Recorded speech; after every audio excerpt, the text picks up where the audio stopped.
میں نے کچھ لوگوں کو دیکھا ہے اگر کوئی نیک کام کر لیتے ہیں نا تو پھر وہ کہتے ہیں چونکہ میں نے کیا لہذا ساری دنیا فوراً یہ کرے. آپ یہ کیوں نہیں سمجھتے کہ رب نے آپ کو توفیق دی ہے تو آپ عاجز ہو جائیں اللہ کے بندے, آپ عاجزی اختیار کریں.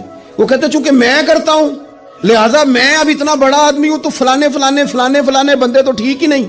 حضرت سعدی شیرازی کہتے ہیں کہ تہجد کا ٹائم تھا. پرانے زمانے میں نا لوگ مسافر اکثر رات مسجدوں میں آ کے گزارتے تھے, تو کہتے ہیں مسجد میں لوگ سوئے ہوئے تھے سارے, تہجد کا ٹائم تھا, میں تہجد کی نماز پڑھ رہا تھا, میرے والد بھی ساتھ تھے, تو میں نے اپنے ابا جی سے کہا یہ دیکھو کتنے بد نصیب ہیں, نفلوں کا ٹائم ہے اور یہ سوئے ہوئے ہیں.